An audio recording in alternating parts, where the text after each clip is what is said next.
আমার ক্লাসে সবাইকে স্বাগত। আশা করি তোমরা সকলে খুব ভালো আছো।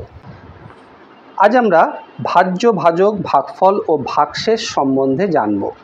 আমরা সকলেই ভাগ করি, কিন্তু এই বিষয়গুলো সম্বন্ধে অনেকেই কিন্তু আমরা জানি না। ভাজ্য কাকে বলে, ভাজক কাকে বলে, ভাগফল কাকে বলে, ভাগশেষ কাকে বলে, চলো দেখে নিই।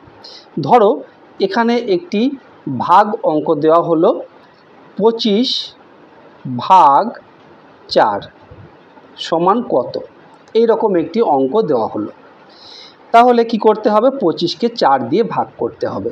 চলো প্রথমে 4 দিয়ে 25কে ভাগ করি। 4 দিয়ে যদি 25কে ভাগ করি, প্রথমে 2 নিলাম, 2কে 4 দিয়ে ভাগ করা যাচ্ছে না, তাহলে 25ই পুরো নিয়ে নিলাম।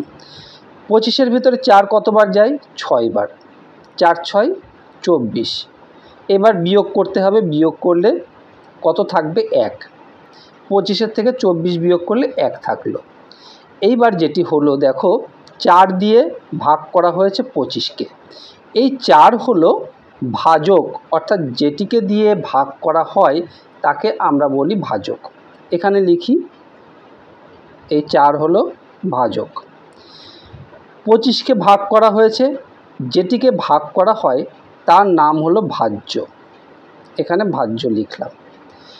ভাগ করে আমরা কত উত্তর পেলাম? 6। এই 6 হলো ভাগফল।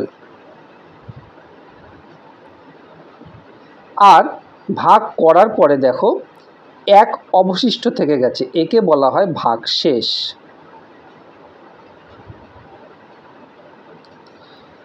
এই 1কে আর এই ভাজক 4 দিয়ে ভাগ করা যাচ্ছে না, তাই এটি ভাগশেষ।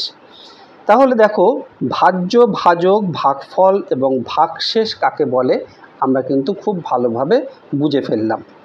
আশা করি ভিডিওটি তোমরা খুব ভালোভাবে বুঝতে পেরেছো। ভিডিওটি ভালো লাগলে অবশ্যই একটি লাইক করো আর তোমার বন্ধুদের মধ্যে শেয়ার করে দিও, তাহলে তোমার বন্ধুরাও শিখতে পারবে। আর এই রকম ভিডিও আবারও পেতে চাইলে অবশ্যই চ্যানেলটি সাবস্ক্রাইব করে রেখো। খুব ভালো থেকো, দেখা হবে পরের ভিডিওতে। ধন্যবাদ।